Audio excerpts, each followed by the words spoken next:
Hello, everybody. Welcome to the final review of our 2025 year on the Unqualified Film Bros podcast. George and Max coming at you. We are sending our best wishes to Ben this holiday season. He couldn't be with us tonight. But Ben, we're thinking of you, and we're looking forward to getting you back on for the next episode. In the meantime, Max and I are here to talk about a film series that we have talked about before 3 years ago.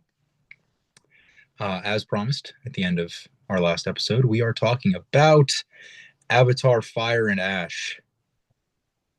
So, Max, for the final time in 2025, what do you think? Oh man. Well, let's start with the good. It not only did we not have to wait 13 years for another sequel, it doesn't seem like we're gonna have to wait 13 years for Avatar 4, whatever he decides to call it. Well, we've done I Earth, Water, and Fire, so I'm guessing the next one's going to be Air. yeah, I think we probably will get more of the air traders. I think that's probably the logical next step. And then the fifth one, if it does well, which I'm assuming it will, is gonna conclude the series and they're all gonna join together and I don't know, maybe they'll fight the Sky People or maybe it'll be the They're Fire fighting the Tribes. Who RDA. knows? Who It knows? always it's always going to be fighting the RDA. Who knows? But with that being said, I kind of loved this one. It was quite excellent. I liked The Way of Water. I know you have your gripes with it, but I still really liked it. It's at the end of the day, it is not only a technical achievement, but it is also something to appreciate, it being original IP, fully produced and directed by James Cameron. It's all from his mind, right? It's not like we can go out and read a book and try and see what happens next. It's not a remake, so we can't watch an original. These are the originals. These are the movies that we're getting. This is the story that we're getting. And over the course of three movies, you really become invested in the Sully family, and the clan that they sort of become as a unit, themselves, and as they like to say in the films, a fortress. It's just it's just a great group of humanoids, avatars, and native people, Navi, to follow along. And it's just one of those stories where you kind of have to see it in theaters to experience it, but you do just love them as characters. Like they're so rich. And we'll talk about Quaritch and some of the villains in this film as well, who are just as well developed and rich. But over the course of these three movies, you've gotten to know the Sully family and sort of what they stand for. And if you've come out of this and you don't really understand who they are, then you haven't been paying attention because it's not like they try and hide the ball. I mean, you just have to love them. You really do. Do you? Yeah, Yeah. Um, you do. I largely agree from a character perspective on the Sully family. Um, I think Jake Sully, while Sam Worthington has never been the strongest performer, I think he really hits his stride in The Way of Water and then sort of carries that into this film. Um, Obviously, in the first film, he was finding his way with the character, Hmm. um, finding his way in this story, in this world, in James Cameron's mind. Um, so for him to settle into the character, I think in The Way of Water, and then push that further in Fire and Ash, I think he's really really good. Zoe Saldana, absolutely fucking sensational. Um, Neytiri is in a career of great performances and great characters that she's played. Neytiri is one of her best. And I think what I really enjoyed about Neytiri in Fire and Ash. And I talked about this a little bit in my Letterboxd review. I'm sure we'll get into it a little bit more later when we go into the plot. But this film really gives Neytiri back her agency. In the second film, she was very much a supporting character, just praying and crying and my Jake, my Jake, my Jake for the entire film. Neytiri does not do much in Way of Water. Hmm. This film, she gets her agency back. She channels her grief into affecting positive change on the narrative. She takes an active role in the plot. That rescue sequence, fucking incredible. She's absolutely amazing, performance wise, mocap wise, and story wise. Credit to Jim Cameron there. As for the kids, they got to stop kidnapping Took. Yeah, leave Took alone. Like, she even complained in The Way of Water, like, I can't believe I'm getting kidnapped again. And then what does she do in Fire and Ash? She gets fucking kidnapped again. Um, yeah, I'm sorry. It's been two movies. I cannot buy Sigourney Weaver as a teenager. Kiri was worse somehow in this movie than she was in The Way of Water. And I think it's a credit to James Cameron and to Sigourney Weaver that they took the character a step back in this movie. She was such a huge part of The Way of Water. And now in Fire and Ash, she's kind of pushed off to the side. She has a big enough role in Spider's arc, I think, in this film. Obviously, getting him acclimated to the Pandoran atmosphere is a huge, huge scene with massive implications as we see play out in the later parts of the film. Um, but again, and it's nothing against Sigourney Weaver as a performer, but I just why'd you have to bring her back as her clone daughter? Yeah, Anyway, I mean, sorry, yeah, finish your go thought. ahead and address Go, that, and then I'll go, talk no, about. finish. Okay.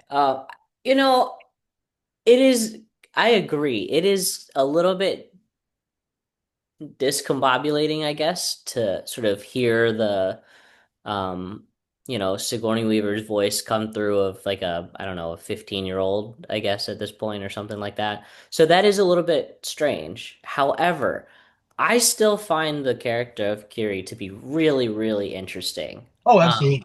yeah, I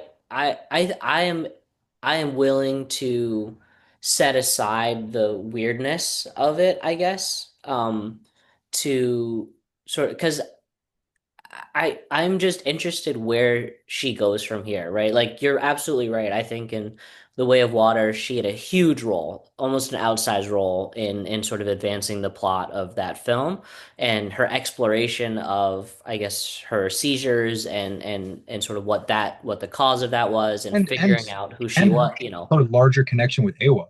Yeah, exactly. And this isn't necessarily a conclusion of that process. It just is sort of a stepping off point. And so there was less for her to do, but it was no less interesting. And I'm still looking forward to seeing how like powerful she becomes, right? Because I think it's clear that that's where it's They're going. And setting her up for that. Yeah. yeah. And I think, just given the way that her arc has gone already, I have faith that it'll continue to be an interesting development and everything. But I do absolutely agree with you that it is just a little bit weird with the It's voice. just jarring. It's It not is. It is.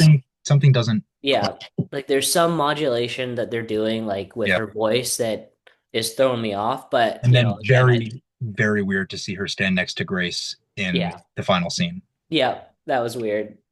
Um, but just one more note on the Sully family. Loak, Hmm. the eldest surviving child of the Sully clan, um, kind of hits a little bit of a factory reset um, after the events of The Way of Water. Obviously, losing his older brother has a very tremendous impact on him at the end of the second film, has a very tremendous impact on the rest of the Sully family, especially Jake and Neytiri. Um, that being said, his relationship with Jake kind of goes back to where it was at the beginning of the second film, where, the entire attitude Jake has towards him is you'll never be your brother. And Jake's perspective on Loak for much of this film is wrong kid died, which is unfortunately a massive, massive trend in father-son relationships in cinema. That being said, their relationship does evolve throughout the course of the film. Jake calls him his wingman in the third act, which I thought was a really, really nice touch. Um, yeah, good, solid character work in this film.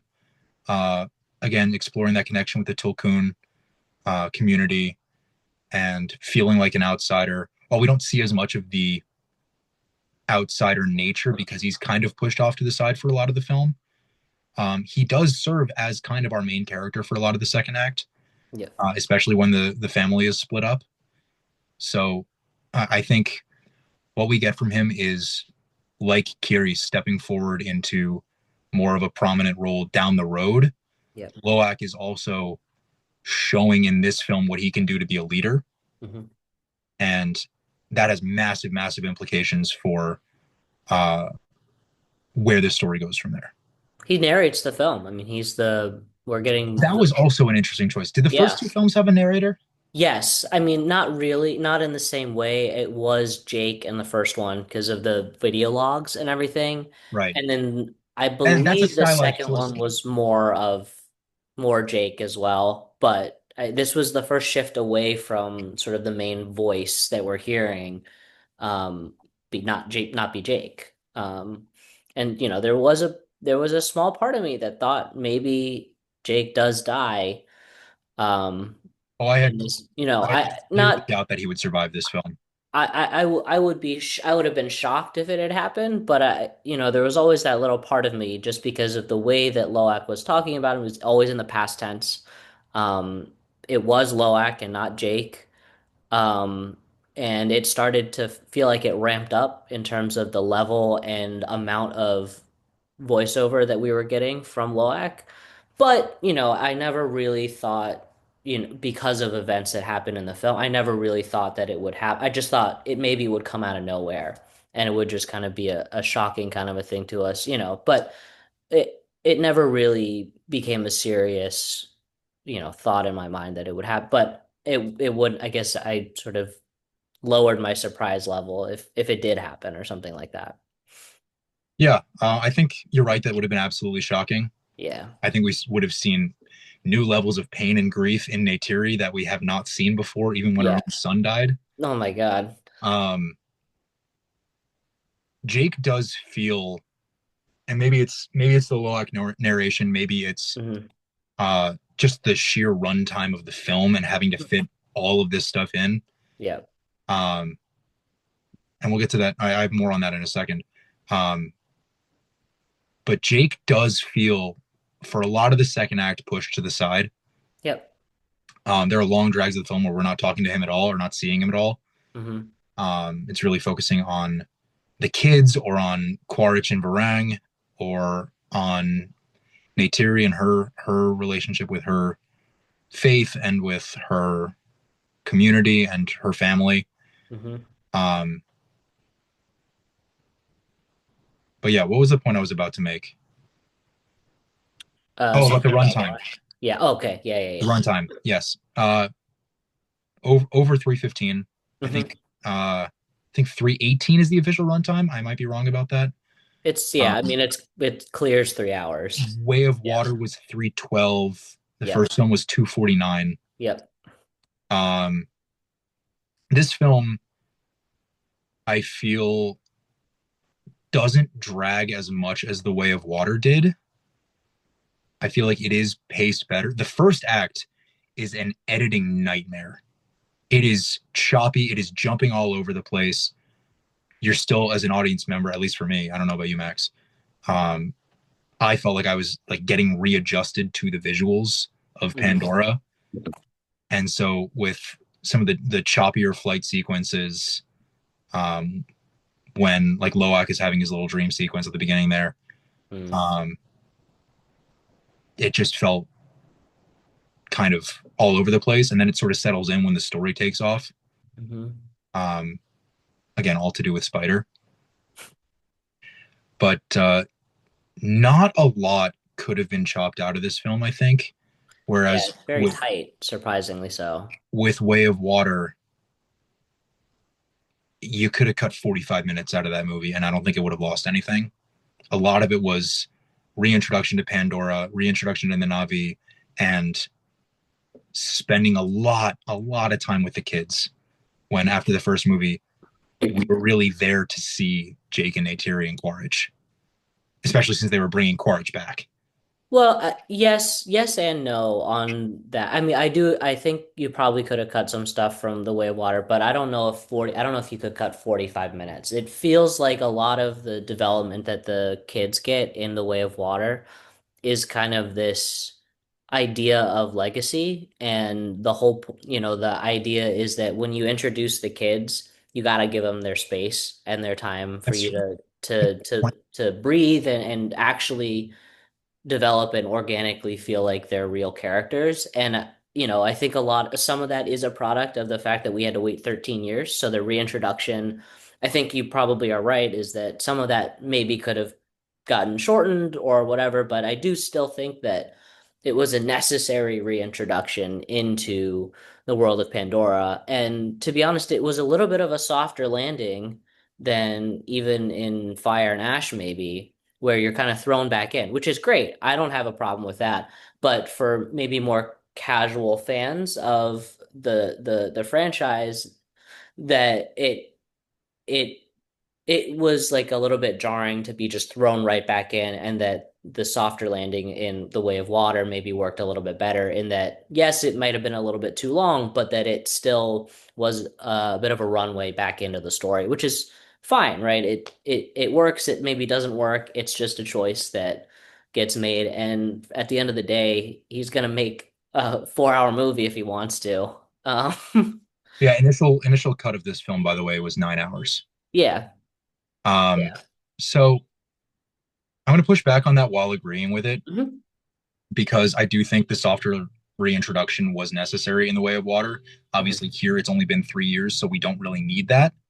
Um, that being said, I think this film jumping right back into the action, picking up essentially right where The Way of Water left off. Yeah. There's Bit of a not, time, like a small time, maybe like a couple weeks or something like that, but I would nothing say, significant. I would say long enough for Loak and Jake to grieve the loss, Yeah. but not long enough for Neytiri to be done with it. Yeah. I mean, So it's not months. It's, maybe a month. yeah. But anyway, um, the biggest thing this film had to achieve for me was The Way of Water as a reintroduction to the world and the start of what this series actually will be. Because a lot of times when a sequel is made, that's what the story is actually going to be of this world. Mm. Like, I'll compare it to Star Wars. The first film, entirely self contained. And then you get Empire Strikes Back, and we find out, all right, here's where this goes from here. Here's what Star Wars is going to be. The Matrix, first film, entirely self contained. And then the second and third films, released 6 months apart, are the war and what the story of The Matrix actually is. Hmm. So you've got these franchises, these well established science fiction franchises, sort of setting the example and following the mold. And now Avatar is doing that again. But what The Way of Water failed to do was do anything new. Other than introducing the kids, and which is massive, I will give it that, and making Quaritch blue, um, The Way of Water essentially tells the same anti-imperialist story over again. And while those themes are still present here in Fire and Ash, we do progress the story further. We are back with the same cast of characters that we had in the last film.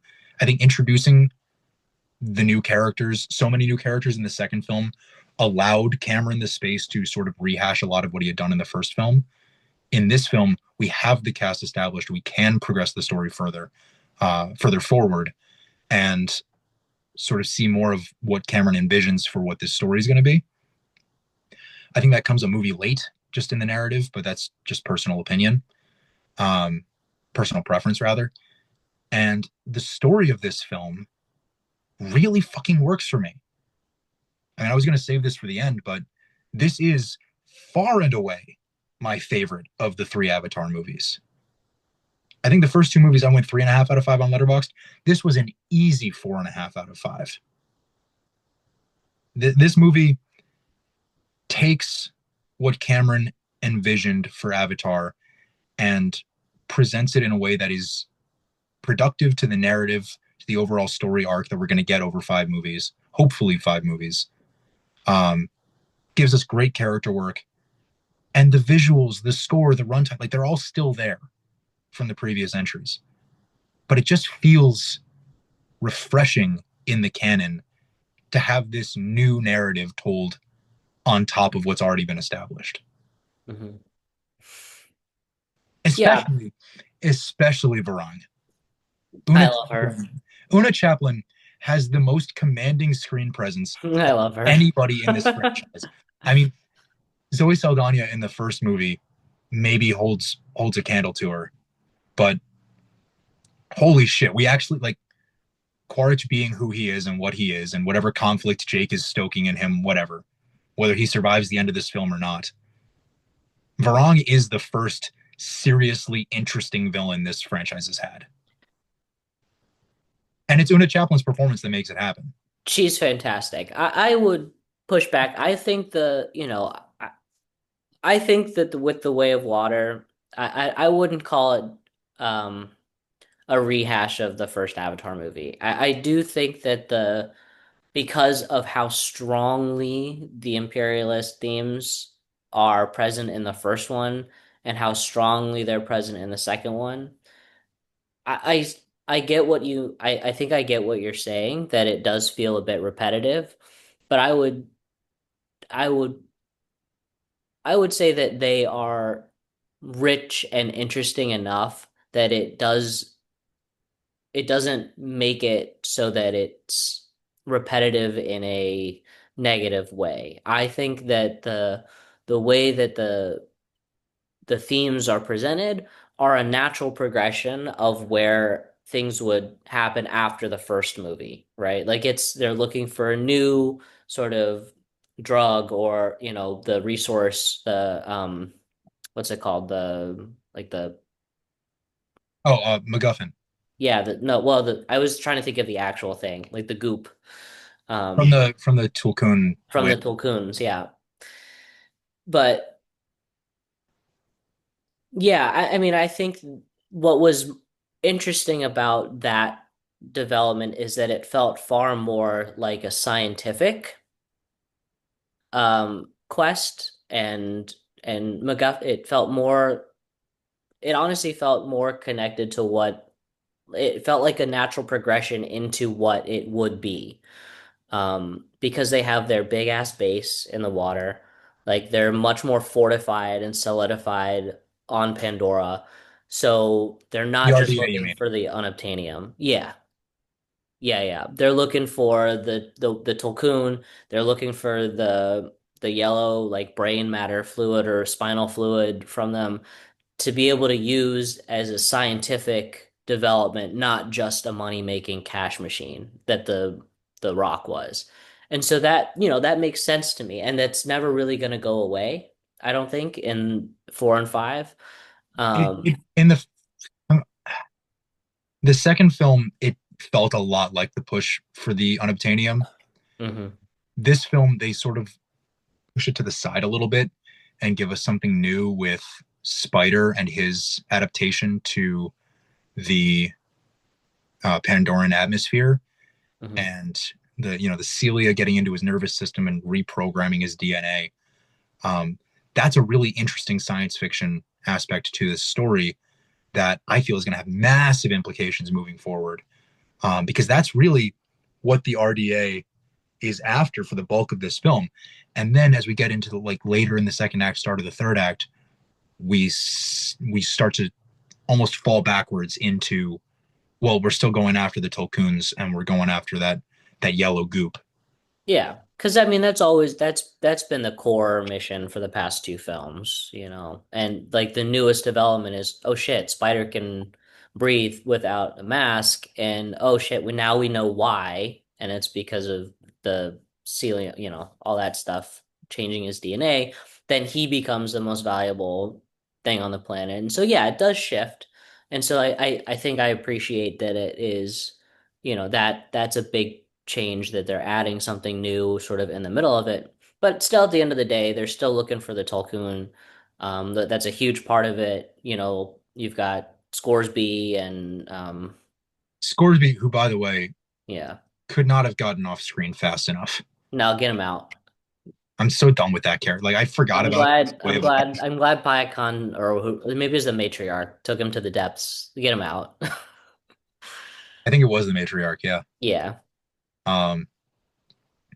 Yeah. And speaking of Spider and the second and third acts of this film, I was worried that the third act, once they started talking about the Tulkuns and the yellow goop again, which I love your turn of phrase on that. Well, Um, I can't think of the name for it, so I we're can't going with either, and we're I going with like yellow yellow goop. goop. We're going with yellow goop. We're going That's with what it. it is. That's I officially called that. Ben would know. Um, think it starts with an A. sure, why not? Um, We'll look it up. uh, but I think this film felt dangerously close to doing the third act of The Way of Water over again. I think with the RDA launching their aquatic assault on the Reef people and the Sully family, it was just going to be the second film over again. And we were going to get that fight between Jake and Quaritch, and they were going to sequel bait, they were going to fight, and then it would end in a stalemate and we'd move on. And we did kind of get that, but we get the fight between the RDA and the Reef people over very quickly in the third act because the real threat of the movie isn't the RDA, it's the Ash people, it's Varang. And we see how much of a threat she truly is when she corners Neytiri on the RDA ship. And I think, yes, they do sequel bait a little bit there when Tiri sort of overpowers her. But Mind you, carrying a newborn baby on her chest too. yeah, Fucking badass. Did not have Kate Winslet dying in this film. No, but I suppose it makes sense. I I mean, I would have thought Cliff Curtis, but that's just me. yeah. But anyway, um, I think moving the fight between Jake and Quaritch to those Skybergs that Pandora is so famous for Hmm.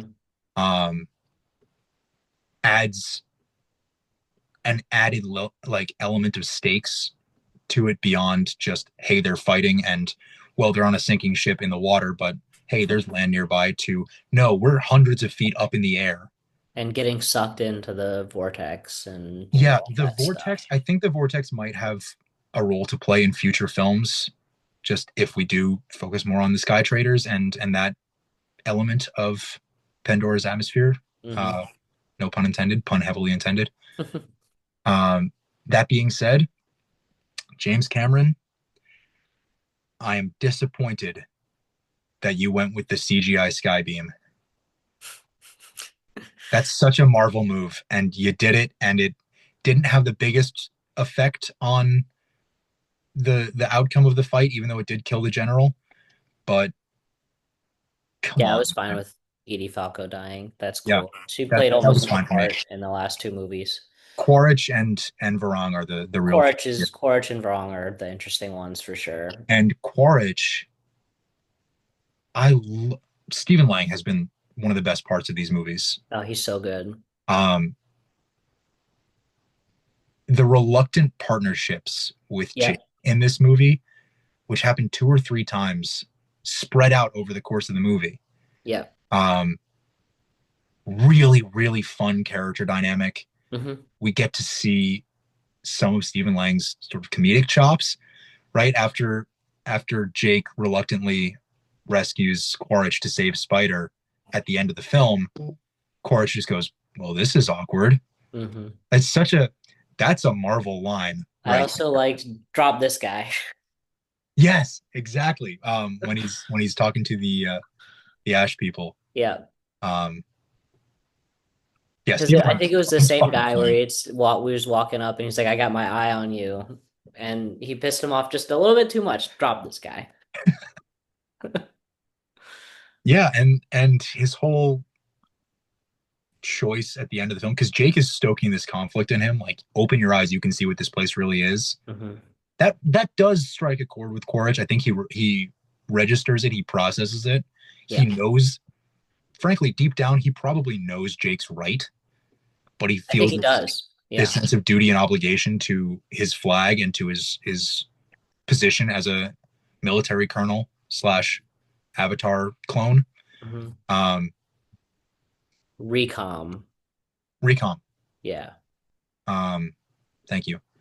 But I think that choice that he makes at the end of the film to jump off into the unknown, obviously it's not the end for him. No. They wouldn't kill off Quaritch like that. Plus, Stephen No. Lang's already signed on for the fourth and fifth films. Uh, Also, like that doesn't make any sense. Like, come on. He wouldn't they, kill it. Like it's I think it's a metaphor for his leap of faith that he's taking, right? I think the character development that we've gotten over the oh, it's course not of a the past metaphor. two. It's heavy I handed. mean, it's heavy-handed. It is definitely heavy-handed, but it's like that is his leap of faith into the wilds of Pandora, whether he gets picked up by his Ikran or he, somehow survives the fall or whatever. There's going to be some really interesting stuff with him in the fourth movie for sure. Yeah, especially considering Varang is also coming back. Yep. They've struck up a romantic relationship, which is new for Quaritch in these films. Obviously, we know off screen he had some romantic entanglement because that gave way to the birth of Spider. Um, but that being said, we we don't see that side of Quaritch often in these movies, and it's not a softer side because they're both more attracted to power than they are to each other. Yeah. This is more physical than Yeah, there's no real like romantic connection. yeah. It's not an emotional bond between Quaritch and Varang. Mm-mm. Um, but the two of them are separated at the end of this film, obviously with Quaritch's leap of faith and Varang sort of forced to retreat after Kiri overpowers her. And the standoff with Neytiri. Hmm. It'll be interesting to see if this film picks up, if the fourth film rather picks up where this one leaves off, where we catch up with those characters, because their alliance, be it personal or professional, is still very much intact. Their motivation against Jake, Neytiri, their family, and their tribe uh, is still very much intact. Their disagreement, where a lot of their disagreement lies in this film, is how to handle the situation. Um, Obviously, Varang and her people not trusting the Sky people and the RDA. Quaritch having the appearance of a Navi, even though he's a recon. And so gaining the trust of Varang by giving her weapons and other physically intimate things between the two of them. But also having this loyalty first to the U.S. military industrial complex. Hmm. Um, I think that conflict might be something that Jake or his family could try to stoke a little bit in a future film, driving a wedge between the two of them because they are a significant threat as a combined unit. Hmm. But I think as this film does so much on its own to be, in my opinion, the best of the three, it also does a remarkably strong job, as The Way of Water did, setting up future installments.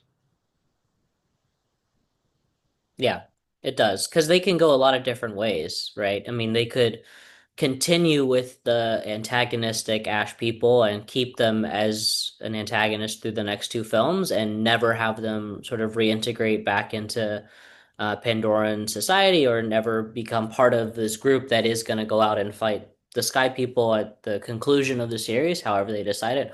Or they could go that route, right? And there's some redemptive arc where Jake is able to literally bring every single tribe on Pandora together to fight. There's so many different ways that it could go that would make sense based off of how they've set up this the end of this film and sort of leading into the next ones. It's interesting to consider that because the idea of Jake as this great unifier rather, Yes. um, this force to bring the Navi together, I think is the way that this story goes. I think that's fairly predictable. Maybe I'm wrong, Yes. but I think with characters like Quaritch and Varang, there are two ways it could go. Varang could be an ally in the fight against Quaritch. Quaritch could be an ally in the fight against Varang. Yeah. It could be Jake unifying all the people of Pandora, including Varang and the Ash people, Hmm. against Quaritch and the RDA. Or Jake opens Quaritch's eyes and he sees Pandora for its potential and its beauty Hmm.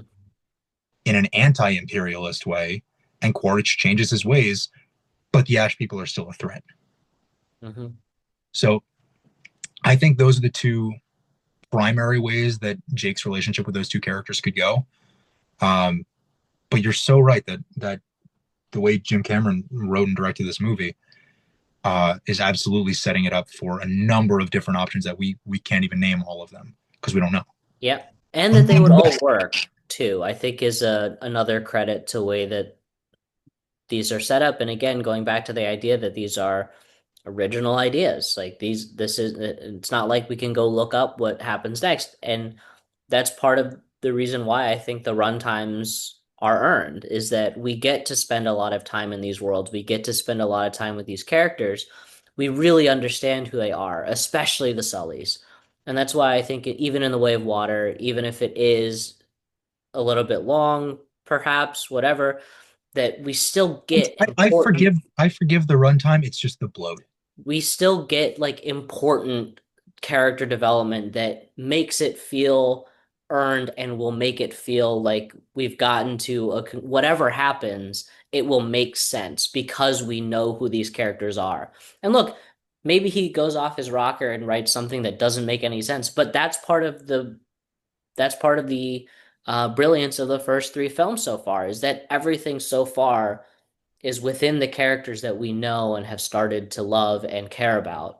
It And follows so logic. we'll understand where it goes, and we'll be able to empathize with their choices, the choices they decide to make, decide not to make.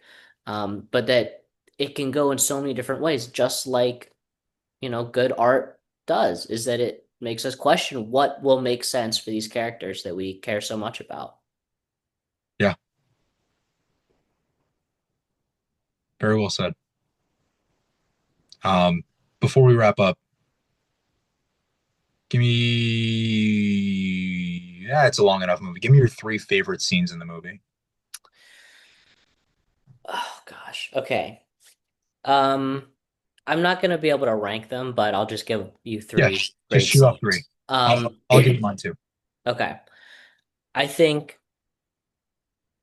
introduction to Varang when we sort of don't know quite what they're about yet. And then sort of not necessarily right after, but the escape sequence from the camp when they're tied up and sort of we see part of their culture and what a little bit we get to understand a little bit more about what they're about, and then it switches right back to Kiri and sort of her development as a character. I thought that was great. Number two is gonna gotta be the escape sequence from the raft, like the fortress or whatever, with Neytiri sort of instigating that And Garvin. and yep, and Garvin and Spider doing his role as like a body shield for Jake. Oh, Like that was great. That was amazing. Really, really, really great stuff. Um, and then third is really anything with Paya Khan. I love Paya Khan. And sort of his relationship with not only his Tulkun brothers and sisters and clan, but with Loak, of course. You really do feel that they are the soul brothers that uh the they Met bond. have with the Tulkun. Like they really have that bond. And I just love PyCon. PyCon's awesome. I'm glad he's sort of back in the good graces of uh the Tulkun, and so I was always rooting for that. And yeah, he's awesome. So those are my three. Cool. Um, in the interest of sharing, 'tis the season. Yeah. Um, my three, we overlap on one of them. Hmm. That's the rescue. Love everything we get from Neytiri in that scene. I think uh, Dr. Garvin is great comedic relief. I think having Jake not be the hero of that sequence and sort of putting him in a position where he needs the support of those around him Yep. because he doesn't know what the plan is, he doesn't know what's going on, Yep. and he has to improvise more than Yep. usual. Really puts his character in a unique position in Yep. these films. And I loved what we got from Sam Worthington there. Zoe Saldana was fantastic. The Hmm. visuals and the twists and turns that the rescue took, really fun, and really gratifying to see it work out. Hmm. We love a satisfying moment in the film, really cathartic. Hmm. Um, Another favorite scene in the film happens shortly before that. It's the standoff at the reef. Yeah. Um, Seeing Jake be willing to turn himself over to Quaritch and Varang, while also having the entire Reef clan be ready to die in that moment, while Quaritch also has all of his forces and Varang's forces ready to die right then and there. Hmm. The dialogue there is just brilliantly written, um, as it is a standoff, and we're seeing maybe the tensions at their highest in the film before the third act. Yes. And then the resolution of that scene with Jake laying down his weapon and just saying, "I'll go. Hmm. We'll figure it out." Um, very Ethan Hunt in the beginning of the Final Reckoning. Anyway, just had to get that in there. And then a third one, probably Spider's acclamation to Mm. the Pandoran atmosphere. I think Mm. visually, that's really well presented. I mean, the visuals of all of these films are just tremendous. Oh yeah. But that scene, especially seeing the cilia of the Pandoran flora work its way up his skin into his pores and into his orifices. We see something really cool that we hadn't seen before, Mm. in terms of the Pandoran visuals, and also the implications for what it has on the rest of the film and for the rest of the film series. Is what now that Spider has this potentially uh, replicable living situation. Invaluable. Seriously. Yeah. And Jake talks about it when the scene, honorable mention here, when Jake nearly kills Spider. I was gonna say I have to throw in an honorable mention. That was gonna be it. Yeah. Yep. Um, because for a moment you think he did it. When the knife goes off screen, you think he just plunges the knife into the back of his head and Hmm. that's it. Or It back of his sounds like he makes contact with something. Like the sound effect Yeah. is like it made contact with It skin. hits something, but And then we like cut that to the went. next shot and it's just there next to his face. Hmm. Yeah, the moment between the two of them. Obviously, Jake thinks it's what's right is to kill him because Neytiri had said it was what was right, and frankly, for the good of Pandora and the Na'vi, Hmm. that is what they have to do so Hmm. that Spider's condition is not replicated for all Yeah. of humankind.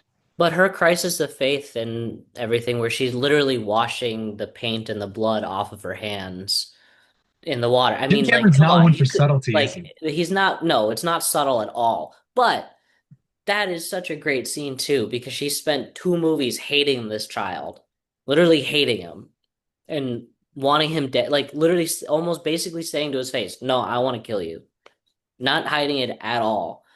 And like I feel like that's such an important shift for her, and to be able to end the film as well holding a newborn child, um, to protect what's theirs now, which is Metkai, which they're Metkaina, right? Like they Yeah. left the Omaticaya clan, like they're Metkaina now. Um, like she's realizing what it means to take care of not just her people, but all people. And like that's such a great way of branching it out and kind of forcing it out of her um to save Spider. Like the last person on Pandora that she would want. Like she would sooner save Quaritch so that she could like torture him or something than save Spider. Yeah.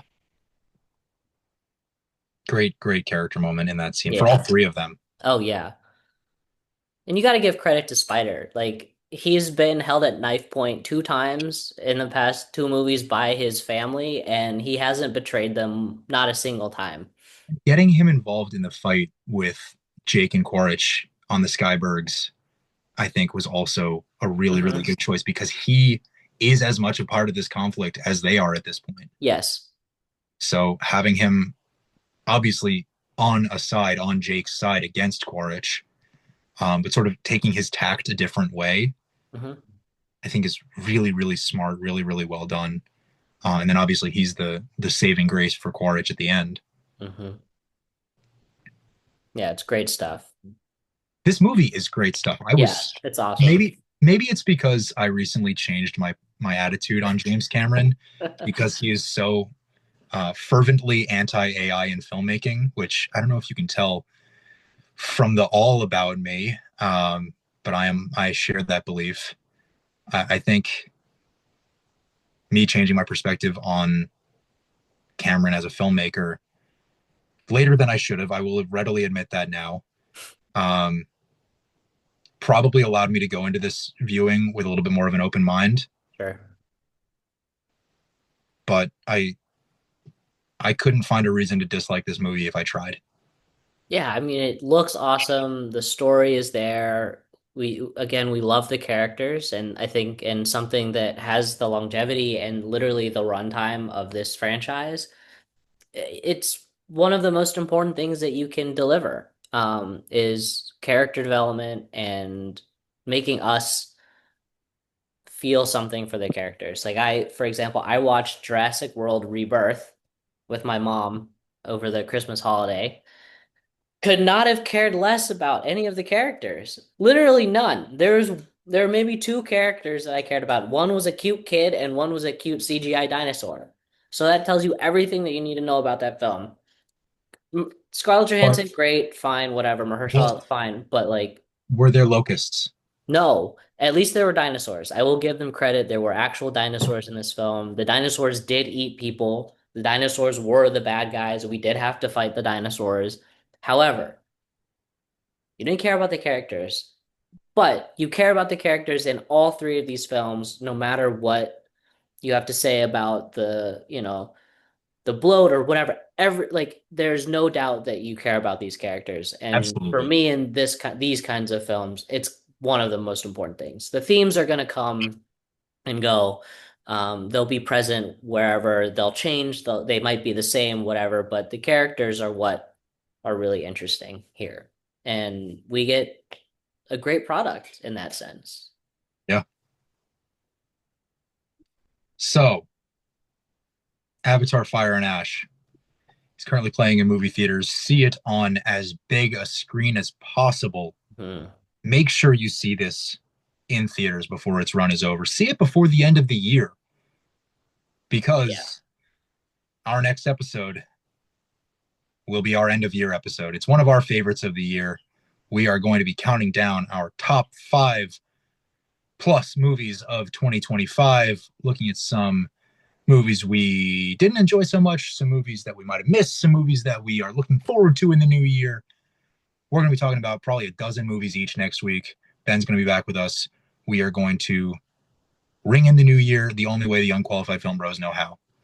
So we will see you for our end of year episode next week. In the meantime, support your local movie theater, ban AI in filmmaking, and go watch some good movies. Happy holidays. Much love from the unqualified film bros. We will see you next week. Have a good night. Good night.